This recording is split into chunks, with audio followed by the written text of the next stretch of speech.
भगवान बोले मैंने तो कोई कपट नहीं किया, ये भी जो आप मुझे कपटी बता रहे। कहा प्रभु एक बात बताओ, आप मेरे से प्रेम करते हो? भगवान ने कहा हाँ मैं प्रेम करता हूँ। कहा जब प्रेम करते तो आज तक ये बात बता कर क्यों नहीं दी कि ये गले में मुंडमाला धारण करते, ये मुंडमाला किसकी है?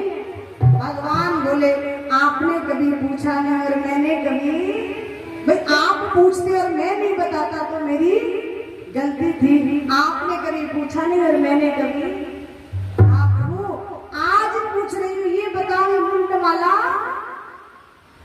भगवान बोले देवी ये मुंडमाला किसी और की नहीं है। जब जब आप इस धराधाम पर लीला क्षेत्र के लिए अवतार लेते हो और लीला संपन्न करके जब आप शरीर को छोड़ते हो तो मैं आपसे इतना प्रेम करता हूँ कि आपकी याद के कारण गले मुंड को काटकर इस माला में प्रो लेता हूँ।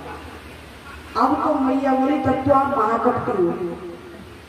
आप कपटी ही नहीं महाकपटी हो। भगवान बोले महाकपटी कैसे? बोले इसलिए हो कि मुझे बार बार जन्म लेना पड़ता, बार बार मरना पड़ता, आप कभी नहीं मरते। ऐसी कौन सी दवाई खा रखी है? भाई प्रेम जो व्यक्ति करता होता तो मुझे उस बूटी को नहीं खिलाता। आप कभी नहीं मरते, मैं बार बार मर जाती हूँ, ये कोई प्रेम का बोला? भगवान मुस्कुराकर बोले देवी मैंने अमर कथा सुनी है और अमर कथा जो एक बार श्रवण कर लेता है फिर उसको जन्म मरण के चक्र से मोक्ष हो जाता है, मोक्ष मिल जाता है। अब तो मैया पीछे पड़ गई, अब तो मैं भी अमर कथा सुनूं। भगवान बोले देवी अमर कथा ऐसे क्योंकि जब तक कथा में मन एकाग्र ना हो, शांत ना हो, तब तक कथा समझ में नहीं आती। कहा प्रभु आप जैसे कहोगे मैं वैसे सुनूंगी, पर मुझे अमर कथा सुनाइए। भगवान भोलेनाथ ने क्या किया, बड़ा सा आश्रम था। प्रभु ने सोचा कोई और जीव जंतु पशु पक्षी होगा तो वो भी अमर हो जाएगा। ताली बजाई, डमरू बजाया, सब पशु पक्षी जीव जंतु भाग गए और सामने मैया बैठ गई श्रोता बनकर, जैसे आप बैठे हैं। और वक्ता बनकर कौन बैठा? बोले विश्वनाथ। और कथा प्रारंभ होने लगी। भगवान बोले देवी सावधान सुन सुमत भवानी, बिल्कुल सावधान होकर सुनना। अगर कितनी भी भूल हुई तो कथा पूरी चली जाएगी, बिल्कुल सावधान हो। अब भगवान बोले कि मैं तो नेत्र बंद करके कथा कहता हूँ, जैसे आप बता रहे थे ना जागने वाली बात, तो भोलेनाथ ऐसे कथा कहते थे नेत्र बंद कर लेते।